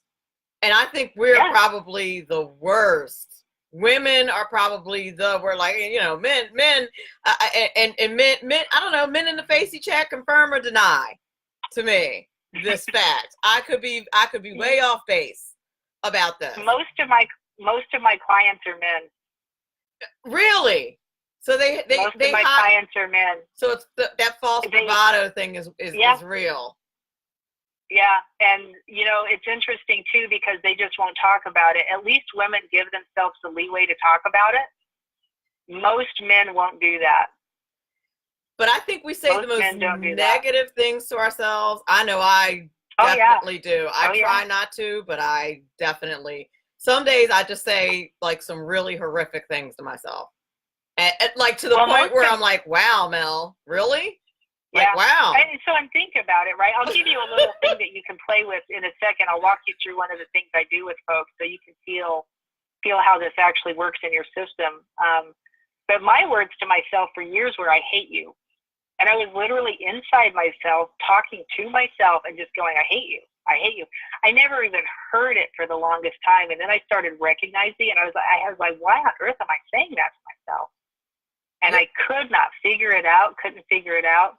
At the point that it finally broke loose, I had been exercising, I was changing my body, the chemicals and hormones in my system were changing, I was starting to feel better, some of the situations with the illnesses were starting to go away. I was talking to God more. I was actually listening to music, which made me feel better. It was just a crazy bunch of stuff going on all at one time. And one day in the gym, I literally heard, and it sounded like it came from behind me, I literally heard, I love you. And I turned around and looked, and there was nobody standing there. And I was just like, whoa, did I just hear that? And then I heard it again. And I was like, wow. And it was literally the spirit coming to me saying, hey, I love you. And I could finally hear it because I was open enough to hear it. And that was a defining moment for me. That was a huge change that pretty much changed. And that's when I actually started getting into this line of work. I was like, if it's the negative words that are stuck inside of our head in relation to the chemicals that are stuck inside of our bodies, there has to be a faster, easier way to change all of this stuff. It's true. Because sitting there, and I think that once you, unfortunately, I think that there's a bunch of marketing new age people out there that have made it out to be like it's this woo-woo kind of thing, when it really isn't. Yeah. Oh, yeah. When it comes down to it, it's science. And then when you think about the fact that I feel like, anyway, me being an academic and all, when I feel like when I find out, because very, very, very smart. But I feel like if you know it's science, then it's just a lot easier to apply because it's science. I don't know. You know, it is sometimes. It depends on the person. And I work with people all over the world. I have clients in countries sometimes I've never even heard of. I have to go look them up to figure out where they're at in the world. And it's interesting with people. They'll sit there and listen to you, and they'll understand what you're talking about. And then they'll text you back later or call me back or email me or whatever and say, I can't do this. It's against my religion. I'm just like, wow. Well, see, that's the problem right there. Wow. That's the problem. Yeah. It's against their religion. And they haven't examined whether or not it's against the word of God, and they haven't examined whether or not it's scientific. Because if somebody said it was against my religion, I would go to that pastor or whoever and show them the science behind it. I have tried that before. You won't believe the lengths I've gone to. I stood in front of a pastor in California when we lived there. And I was actually showing him the science about food, because he'd get up and pray over like they all do, get up and pray over the congregation and heal this and heal that. And God would move, and then nobody would get healed. And I was like, what on earth is that about? And literally one day God was like, you're still eating the poison. Like, we can heal it if you want to heal it, but you're still eating the poison. You're going to get it again. Yep. And so people would get healed, and then they would get sick again. It would revert back. And it's always like, oh, man. And it was like, if you're going to continue to eat the poison, you're going to continue to have this issue. And I played with some of this stuff enough, and I say played with it because to me it's just like, this is the craziest game in the world. I will talk to my food. I'll tell it. I will ask it, are you going to help me or are you going to hurt me? Because sometimes you can't tell what's GMO and what's not, or what has been sprayed with glyphosate or what isn't, right? So that whole thing. And if it's poisonous and it's going to affect your physical body, you're going to have an issue. The physical body is going to have an issue. So I started talking to my food, and what I noticed is you can actually feel it. The energy of the food itself changes, and the nature of the body is to run from poison. It's to run from danger. True. And you can actually feel the difference. So I kept training my body to feel that on a deeper level. And I found it interesting. This pastor, I was trying to talk to him about this whole thing, and he just wouldn't even, he looked at me, what he actually told me was, I can't get on your platform with you. But if you And I was like, understand, wow. if you understand the basics of biology, the most basic biology, in my mind, this would make sense on the most basic biological level. Plants, humans. When we first got here, that's what we ate. Like, to me, like that would make a lot of sense.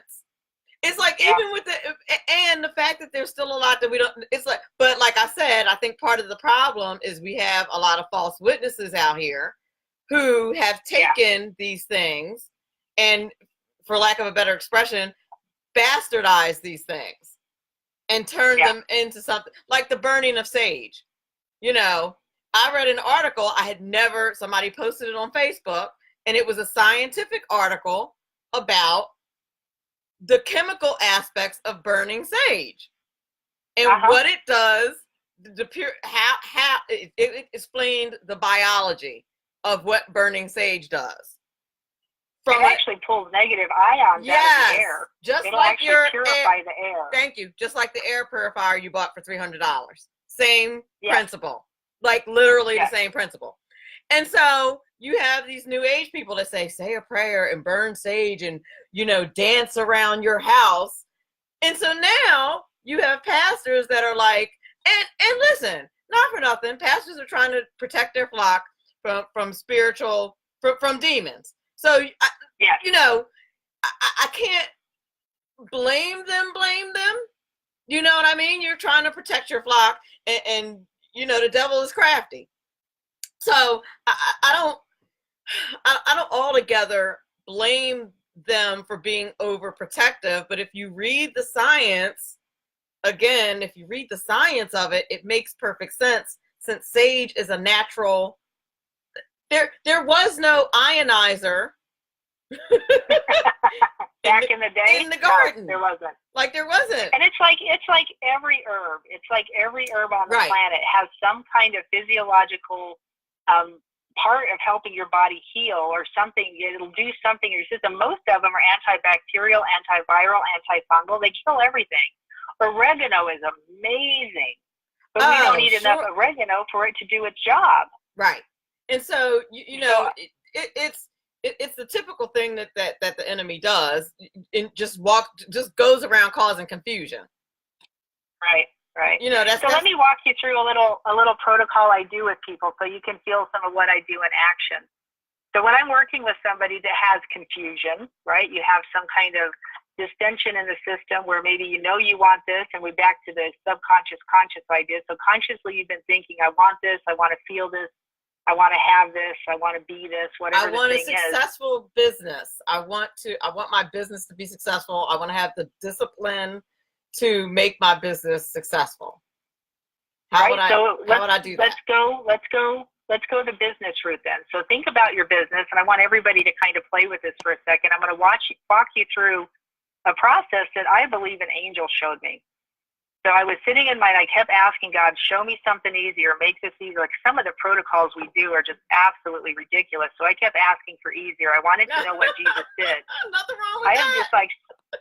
I'm just serious. I'm like, come on now, this is ridiculous that we have to tap on everything and go through all this muscle testing and all these crazy things we do. And so what showed up was this angel and gave me this thing and literally just kind of set it in my heart. And I was like, oh, and instantly I understood the way your system can work and how it can function together in correlation with the throne. And for people who are Christian or not Christian, I got shown two different ways, and I was like, oh, this is nuts. And people who don't believe all of a sudden start wondering, okay, what is out there? What else is there that I'm missing? Because there's a spiritual aspect to this. And so that's where to me, it got just really super interesting. So you're going to think about the thing that you're working on. So if it's your business, go through and just pull up all the thoughts you have. If you want to get super specific and there's one certain issue, just think about that one issue, that specific thing. If it's just kind of in general, you can run it through in general, and then you might want to hone it down and get more specific once you get more information. So you're just going to think about it first. All the information is stored in your brain because that's what your brain does. So think about it. Normally I give people about 30 seconds. You're going to sit there and just think every thought you can think about whatever the thing is. And then with your awareness, what I want you to do is I want you to move that idea, the thoughts, all the stuff you've got going on in your brain, pretend like you've got a funnel in the top of your heart and just move all that information from your brain right down into your heart. Once you're in your heart, it can feel weird for a second if you're not used to doing something like this. So you'll feel something, but what you're looking for is the feeling. Let it sit there for a second and see if you can rectify it in your system. All your heart can do is produce oxytocin or serotonin. So it's either going to turn into love or compassion. So you'll notice the feeling. If it's confusion, it's going to change. Your heart's a transducer. It transduces information. And then I'll let people sit there in their heart for about 30 seconds.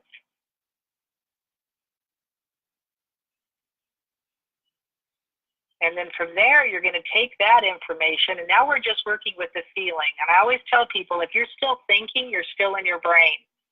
Bring it back from your brain, back down into your heart, and just feel it. And then from your heart, you're going to take it and use your awareness again and just move it down towards your gut.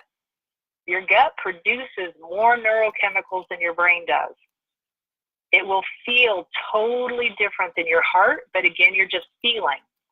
Your heart or your gut has a sense of knowing. It's that the gut feeling that people talk about. And you have this feeling that somebody's going to sneak up behind you in the dark alley kind of thing. Your gut can reach out and sense things in the environment around you. So it's just kind of this little knowing, the gut feeling, and you're just noticing that feeling.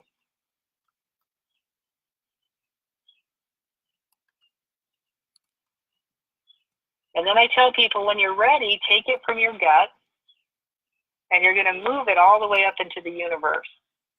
And I just want you to set it at the feet of God. Set it at the throne. And then just notice.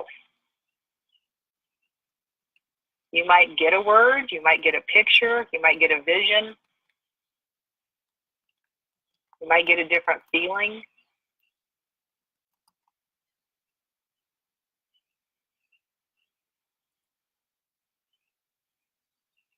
And then from there, you're going to take it, and I'll let people sit there usually as long as they want to, but I don't know how much time we have left here.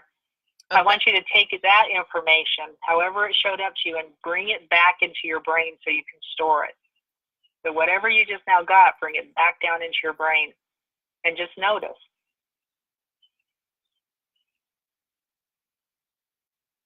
And then take a deep breath. And what did you notice? So then I'll have people go through and just describe what they felt, what they saw. So from your brain, what were you thinking about?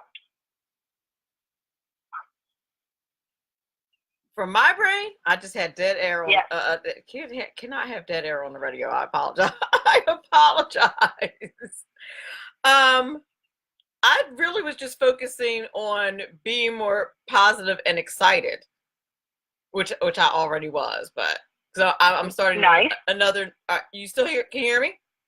Yeah. Because I'm starting another new business venture this summer that I'm really excited about. So that's really my focus. Nice. But okay, so then when you brought it to your heart, what did it feel like? Oh, that felt fantastic.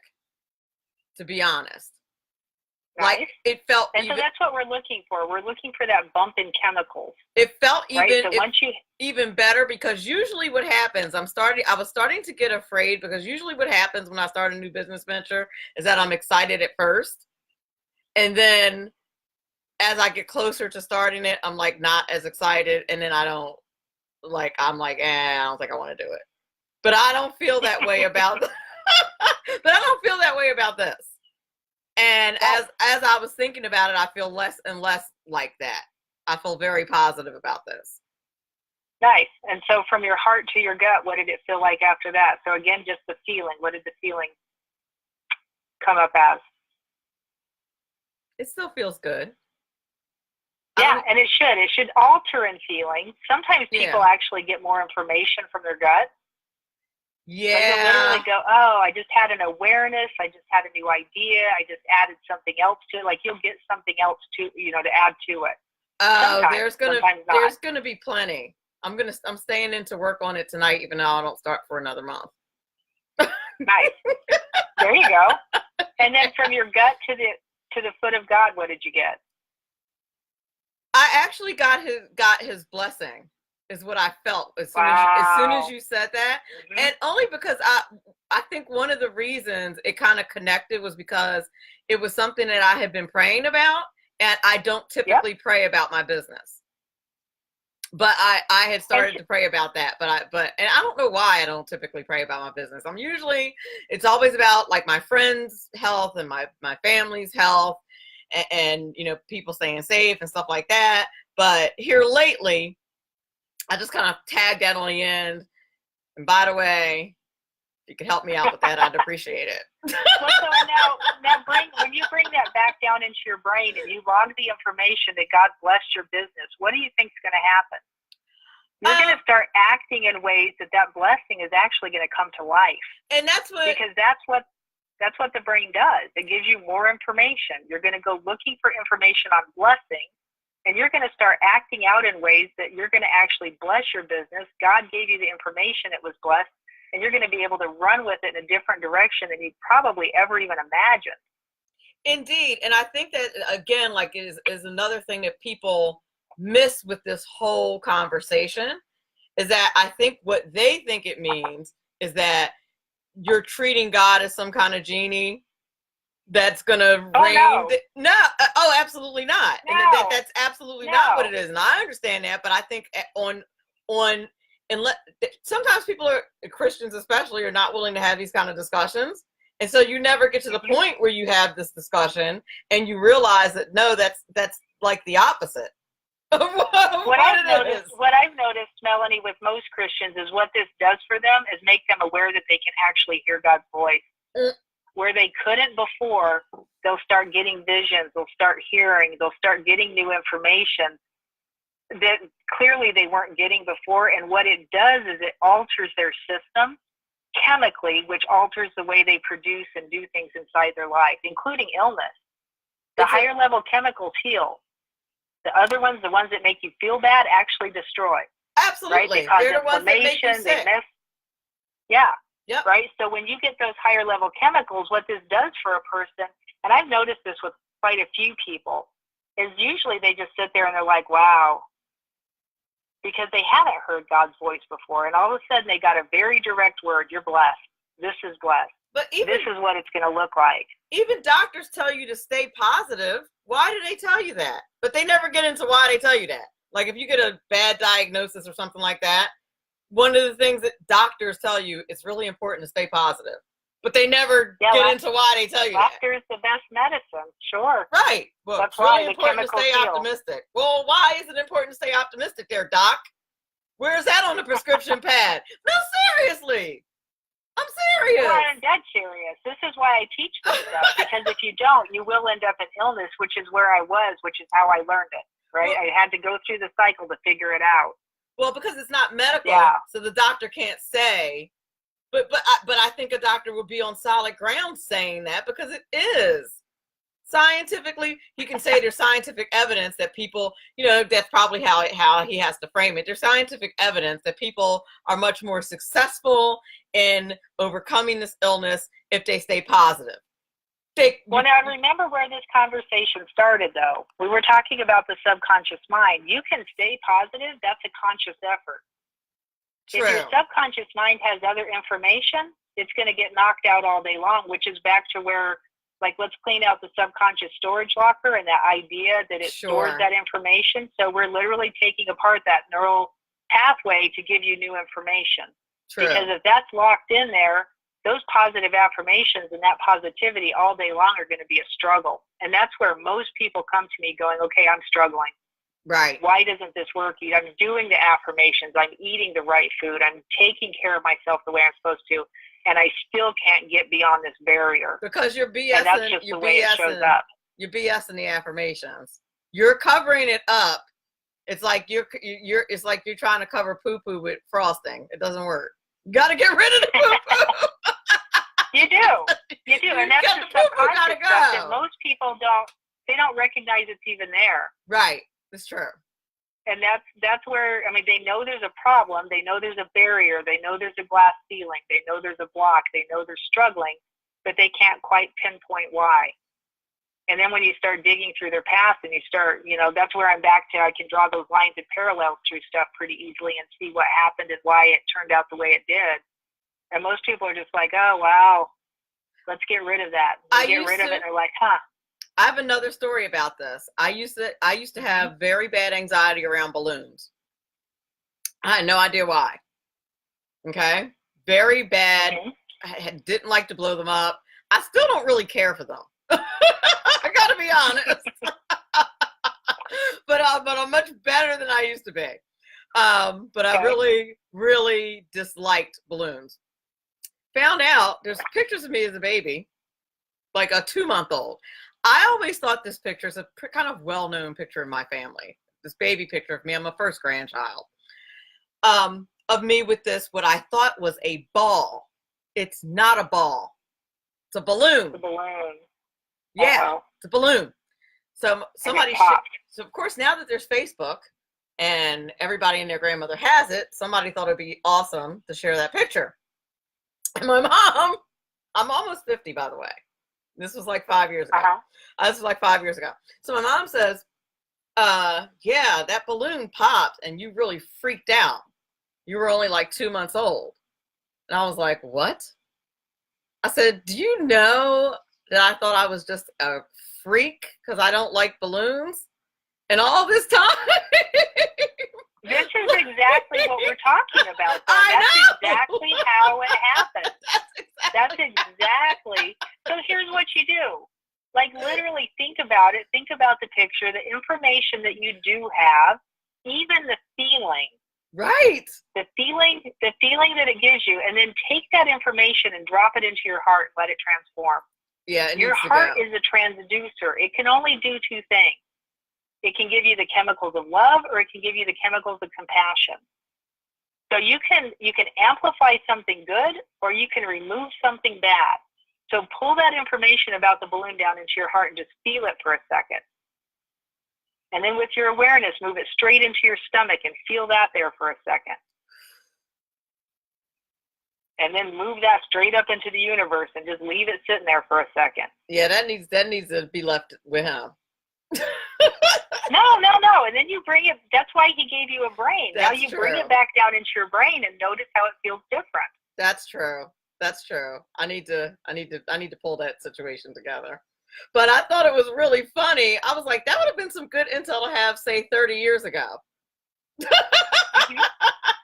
But even now, though, you can transform it. And that's the whole point of this conversation. Right, exactly. Even now, and you don't even have to know. People will come to me and say, I just have this feeling. And I can't get rid of this feeling. And doing what we just now did, we can actually start to remove that feeling. And there's some other things we can add to it, too, to get deeper into the subconscious. But quickly, I'm talking a matter of minutes, all of a sudden that will resolve and you'll feel totally different. I'm good. Well, election season is coming soon, so I'm going to be around a lot of balloons because I'm involved in politics. So we'll see how it goes. I always end up getting the balloons for events. I'm like, how do I always end up the balloon girl? You guys know I don't like balloons. Why do you guys always make me get the balloons? It's not right. Maybe God's just trying to help me get through this. Well, and I can actually explain that to you on an energy level, too. There's a reason why that shows up all the time. That's part of the cycle and the pattern, right? Because that's what's stuck in your mind. You're stuck in your brain. Your brain goes looking for it. I'm like, please don't give me, I want to do anything but balloons. Great, get the balloons. I would just say let's transform it so that doesn't have to be that way anymore. That's what I would say. So you could go do something else instead of being stuck with balloons. Exactly. I definitely have to do that. Yeah. Listen, where can we get your book and what's the name of it? Tell us all that good stuff before we have to close the show. Yeah. My books are both on Amazon. I have one about autoimmune health. And it's literally the path I took trying to heal my autoimmune diseases and how I use these processes to help myself heal. The other one's called Change, Rewire Your Mind, and it's more about the process And the reason why I got to the point that I did, and then how to use it to actually aid yourself in changing and moving forward in your life. Right now, what I'm doing, you can find me at mindrewire.com is my web address, and I do sessions. I do private sessions with people. But one of the things I'm transitioning to is group work. And so I'm actually starting on May 19th, so the week after Mother's Day. We're starting a new group session, and what we do is every Sunday afternoon, actually, we go in and do group work, releasing subconscious issues, working to change the way we feel so we can feel that different feeling inside our body and lift up the levels of oxytocin and serotonin, the good neurotransmitters, so you feel different. I'm always talking to people about looking for the things that are holy, that are lovely, that are beautiful, that are righteous, because when you're looking at those things, that lifts your level of chemicals up. It actually makes you feel better. There's a reason why God said to look at that stuff. Right. Inside your system, when we can keep our eyes focused at that level, the other stuff starts to change. We can make it happen faster when you can get into the subconscious arena, when you can start playing around in what we call the subconscious mind. And there's little tricks, physiology-wise, putting your body into different postures and positions that allow it to happen in minutes. Happens way faster when you use something like a whole brain state, or you use that cycle that I just now took you through. Could you imagine how big the Bible would be if Jesus put all the details in there when he told us to do it? when the Bible writers were writing? There is a train of thought that they didn't put all the information in the Bible. Well, of course, that's what I'm saying. There is a train of thought that there was more information written down that didn't get stuck in there at the time of Constantine and King James, right? So could you imagine? It's interesting that. I can actually. That's right. It said here, do this. Right, and here's the details behind why, just that one scripture that you just pointed out. Here's all things that are chased, all these positive things are in front of you, and now here's a whole chapter on the scientific reason why I'm saying that. Inside your body. The Bible would be it would be bigger than War and Peace. If for every scripture, there was a full-fledged explanation for why, a scientific explanation for why he was saying that. When you think, and it's just so interesting to me that there really is one. Right, I would tell I've people heard that that are too. interested, if you're interested in doing this group work, what happens inside of a group is the connection actually makes the work faster, and it makes it bigger and better. Interesting. It's interesting, the connection part of us, which, and again, God created the system a reason for a certain way. That's why isolating yourself is so bad. That's why keeping yourself set apart from people is such a horrible thing to do and will cause depression and anxiety and all of these issues. We were meant to be connected, and to disconnect causes a problem. So inside this group, we create that connection, and the healing happens faster. Everything happens faster when you're connected. And that's just interesting. And the only way you can find that program is to go to my Instagram page. On my bio, there's a link. Click that link and you'll get more information there. And until Mother's Day, it's actually $500 off. So if it's something you're interested in, go take a look while it's on sale. Okay, excellent. Thank you so much for being on the show today. I appreciate it. Give a shout out to Josh for hooking us up. Yeah, thank you so much, Josh. Yeah, and it was great to meet you today. It was nice to meet you. Thank you very much. You have a great weekend. You too. Thank you. Thank you. Bye-bye. You're listening to Money Talk with Melanie to SHR Media. I'm so sorry that I went a little bit over time, but we had such a great conversation. I don't think I'm running into anybody else's show, so I think I'm okay. But anyhow, I want to thank everybody for listening. I want to thank my sponsors, John Campbell at Biz Social Personal Touch, Robert Houston at MrCreditRepair.biz, and of course the one and only Eva Rosenberg at TaxMama.com. I want to thank everybody for listening. If you're listening via SHR Media, or if you are listening via iTunes or any of the other downloadable applications, I appreciate you so very much. And remember, all of this is very important because after all, it's your money. Have a great weekend. Bye-bye.